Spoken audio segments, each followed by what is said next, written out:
Loué soit le précieux sang de notre Seigneur Jésus-Christ et le cœur immaculé de Marie.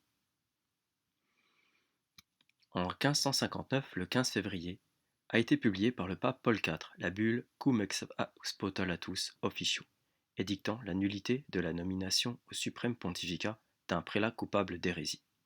Bien des détracteurs en faveur de l'imposture qui règne actuellement au Vatican par la secte moderniste affirment à tort que cette bulle est abrogée, et que par conséquent elle ne s'applique point pour déposer les hérétiques factuels et publics qui usurpent le Saint-Siège actuellement.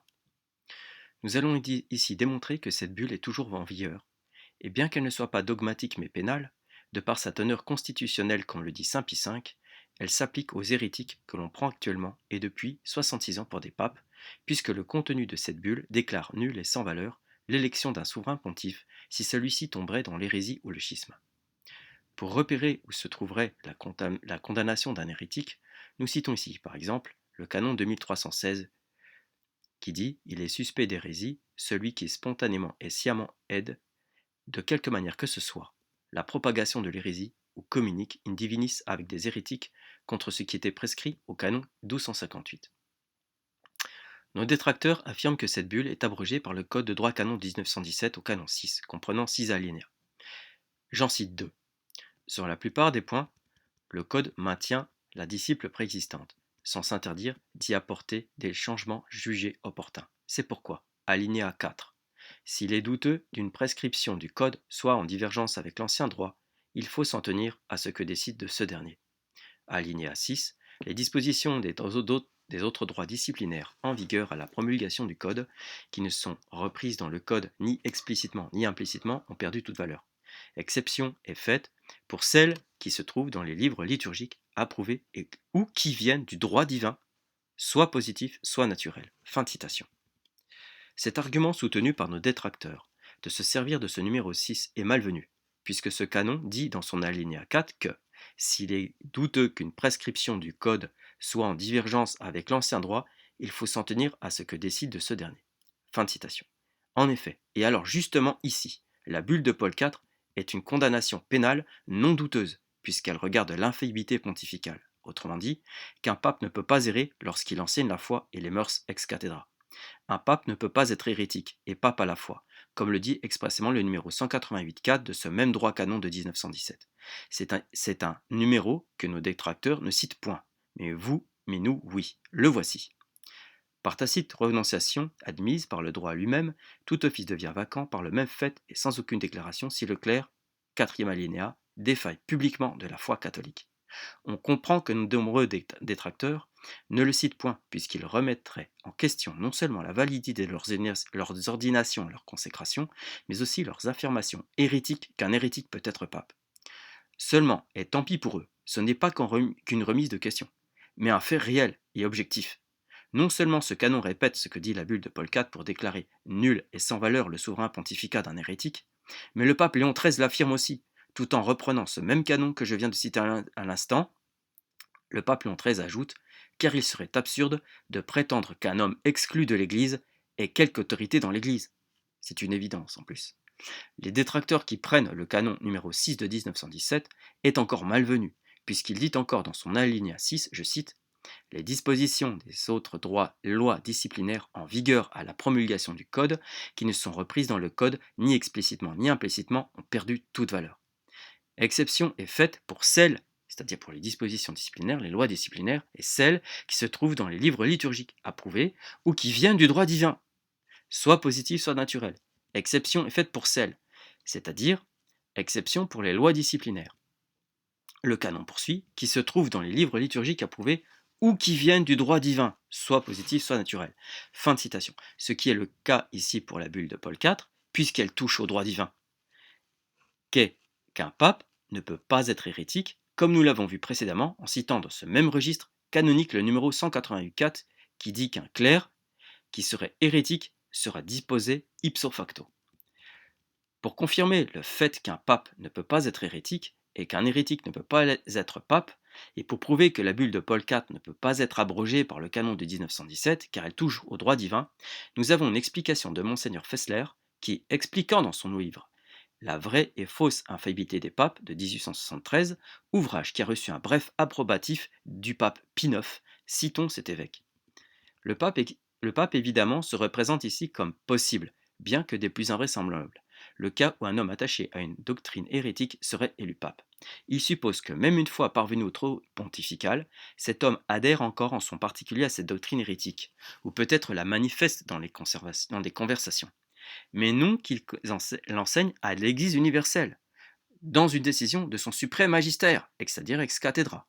Une décision semblable ne se produira pas. Dieu, par son assistance spéciale, en préservera toujours le pape et l'Église.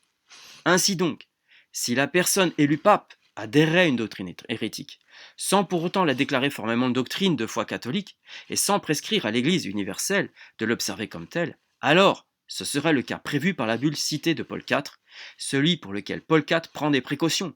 Quand il casse l'élection d'un tel homme comme pape, il la déclare nulle et non avenue. C'est un des cas que les théologiens ont en vue, lorsqu'ils disent que le pape peut errer comme personne privée, homo privatus, dans une question de foi, si on le considère simplement comme homme, avec son opinion purement humaine, par une doctrine de foi. Mais il ne saurait errer lorsque, comme pape, comme suprême et docteur de l'Église catholique, en vertu de l'assistance spéciale que Dieu lui a promise et accordée, il définit solennellement la doctrine révélée de Dieu et prescrit à l'Église de la tenir fidèlement. On comprendra facilement les paroles du préambule de cette bulle, où le pape exprime cette considération qu'il serait dangereux qu'un pape, même dans sa vie privée, fût partisan d'une hérésie, et que ce fait pourrait amener de graves complications, puisque la même personne, considérée comme un privé, serait coupable d'hérésie, et par suite tomberait sous le coup des lois pénales édictées contre les hérétiques, tandis qu'en qualité de pape, elle n'aurait personne au-dessus d'elle pour la juger. Fin de citation de Monseigneur Fessler. Étant donné que cette bulle, malgré qu'elle ne soit pas ni dogmatique ni infaillible, en elle-même, comme le dira justement ci-après Monseigneur Fessler, que nous allons citer plus loin, cette bulle touche, comme nous l'avons dit, à un élément de foi qui est qu'un pape ne peut pas être hérétique et un hérétique ne peut pas être pape. Voici des citations qui affirment ce fait. Saint Jérôme, c'est pourquoi l'hérétique est condamné par lui-même, car le fornicateur, l'adultère, l'homicide, et les autres pécheurs sont expulsés d'église par les prêtres, tandis que les hérétiques, prononçant une sentence contre eux-mêmes, s'excluent de l'église par leur propre arbitre. Fin de citation. Saint Robert Bellarmin, il est prouvé par des arguments d'autorité et de raison que l'hérétique manifeste est déposé ipso facto.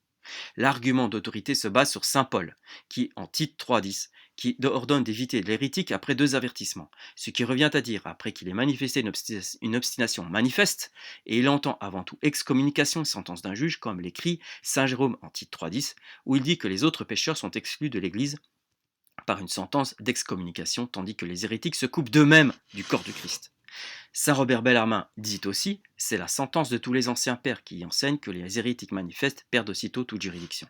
Finalement, les saints pères enseignent unanimement non seulement que les hérétiques sont en dehors de l'Église, mais encore qu'ils sont privés de toute juridiction et dîner ecclésiastique. Fin de citation. Canon 192 du Code de droit canon 1917. La privation d'un office est encourue par le droit même, ipso jure, soit du fait du légitime supérieur. Fin de citation. Cette bulle de Paul IV est valable à perpétuité et ne peut être abrogée, car soutenue perpétuelle par son auteur et par saint Pie V, pour les raisons que nous avons évoquées que je redis ici. Elle touche à l'infaillibilité pontificale en matière de foi et de mœurs, lorsque le pape définit un dogme touchant la foi et les mœurs, comme nous l'avons vu avec Monseigneur Fessler. Cette bulle ne définissant pas un dogme, elle ne peut être tenue comme dogmatique, mais qui a une teneur constitutionnelle, comme le dit saint Pie V. Mais vu qu'elle condamne l'hérésie, savoir l'erreur qui touche au dogme, elle ne peut qu'être perpétuelle et toujours en vigueur, et c'est pour ça qu'elle est constitutionnelle. Citation de saint Pie V. Validité de cette bulle cum ex postulatus officio du 15-12-1559, article 6, confirmé par saint Pie V motu proprio iter multiplices du 21 décembre 1566, première année de son pontificat. En outre, citation de saint Pie V. Marchant dans les traces de notre prédécesseur, d'heureuse mémoire, le pape Paul IV, nous rénovons par la présence la teneur de la constitution de ce même pontife contre les hérétiques et les schismatiques, donnée à Rome près de Saint-Pierre en l'an de l'incarnation de notre Seigneur 1559, le 15-2 de la 4e année de son pontificat. Nous la confirmons et voulons et ordonnons qu'elle soit observée inviolablement et au détail près, selon son enchaînement et sa teneur donc de constitution. La teneur de la Constitution, très important. Voici ce que dit Monseigneur Fessler concernant le type de cette bulle. Citation. Il est absolument certain que cette bulle n'est pas une définition de foi, une décision doctrinale, un jugement ex cathedra. Et elle est évidemment un acte émanant du suprême pouvoir législatif et pénal des papes, mais non de leur suprême autorité doctrinale. C'est entendu. Cependant, c'est une teneur constitutionnelle. Le Concile de Vatican dit, lorsque le pape remplissant la charge de pasteur et docteur de tous les chrétiens, en vertu de sa suprême autorité apostolique, définit qu'une doctrine touchant la foi et les mœurs doit être tenue par l'Église universelle. Dans cet extrait infaillible est pris le verbe définir. La bulle de Paul IV, donc, ne définit rien. Elle condamne et rappelle, mais elle condamne sous teneur constitutionnelle, parce que ça touche à l'infaillibilité pontificale. Citation de la bulle Paul IV. Nous ajoutons que si jamais il advient qu'un évêque, même ayant fonction d'archevêque, de patriarche ou de primat, qu'un cardinal de l'Église romaine, même de légat, ou un souverain pontife même, avant leur promotion ou leur évaluation cardinala ou souverain pontificat ont dévié de la foi catholique ou sont tombés dans quelque hérésie, ou ont participé à ou suscité ou soutenu un schisme, la promotion et l'évaluation, même si dernière a eu lieu dans l'entente et avec l'assentiment unanime de tous les cardinaux, est nulle, non aveneur et sans valeur. Et nous dévoulons et décrétons que les susdites sentences, censure et peine soient observées à perpétuité et remises en pleine vigueur là où elles ne seraient pas et devaient l'être, et soient encourues par tous ceux qui jusqu'ici ont dévié la foi catholique ou sont tombés dans quelque hérésie, ou ont suivi ou suscité ou soutenu quelque schisme, en étant soit pris sur le fait et ou l'ayant confessé ou en étant été convaincus, ainsi que par ceux qui dévieront dans le futur, tomberont dans l'hérésie ou entreront dans le schisme ou susciteront ou en soutiendront qu'ils soient pris sous le fait à vous ou soient convaincus, quel que soit leur état, grade, ordre, condition ou dignité, même épiscopale, archiépiscopale, patriarcale, primiciale ou autre dignité ecclésiastique majeure, etc. Ainsi donc, à nos détracteurs hérétiques anticatholiques, notre démonstration est faite.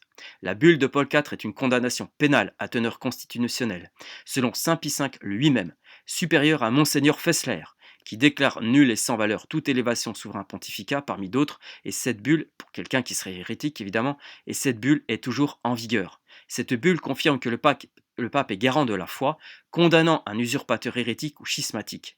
Donc ceux qui affirment le contraire et veulent défendre donc qu'un hérétique peut être pape et tombant dans l'hérésie, et ils tombent aussi eux dans l'hérésie. Citons pour finir le dictionnaire de théologie catholique qui dit, foi colonne 301, citation, l'Église a toujours considéré non seulement la confession publique de la foi comme obligatoire, en général et objectivement, mais encore l'apostasie comme subjectivement criminelle. Et dans tous les cas, c'est un des crimes principaux qu'elle soumettait dans tous les cas à la pénitence publique et à la plus rigoureuse, supposant par conséquent que le fidèle est toujours responsable. Donc la thèse qui admet les cas d'apostasie légitime est opposée à la pensée et à la doctrine de l'Église. Gloria in altissimis Deo et intera pax hominibus bone voluntatis.